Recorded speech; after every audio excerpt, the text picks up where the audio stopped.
আসসালামু আলাইকুম। আশা করছি সবাই অনেক বেশি ভালো আছেন। আলহামদুলিল্লাহ আমিও ভালো আছি। কি ভাবছেন যে ভিডিও শুরুতেই কেন শশা দেখাচ্ছি?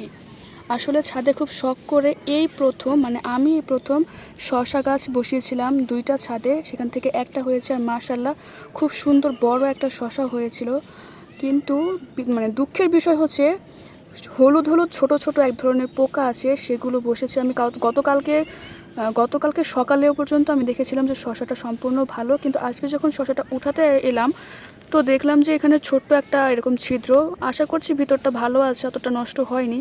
কিন্তু এই যে হলুদ হলুদ ছোট ছোট পোকা, এই পোকার জন্য মাছির মতো অনেকটা, তো এই মাছির জন্য আমার কুমড়া গাছেও দেখলাম যে ছোটো ছোটো যে কুমড়োগুলো হয়েছে সেগুলোতেও যথেষ্ট ইফেক্ট পড়েছে, সেগুলো নষ্ট করে দিচ্ছে। মিষ্টি কুমড়া, চাল কুমড়া সেগুলো। তো এই যে মোটামুটি একটা শশা তো অলরেডি নষ্ট করে ফেলেছে, আরও ২-৩টা শশা আছে। আরেকটা শশার অবস্থাও খুবই খারাপ, সেটা আমি দেখাচ্ছি। কিন্তু আসলে এই পোকাগুলো বা এই মাছিগুলোকে কীভাবে তাড়ানো যায় সেটা আসলে আমার জানা নাই। তো এই যে হচ্ছে আরেকটা শশা, এই শশাটারও সেম, এই যে এটা আজকে দেখলাম যে এইখানে স্পটটা আজকে।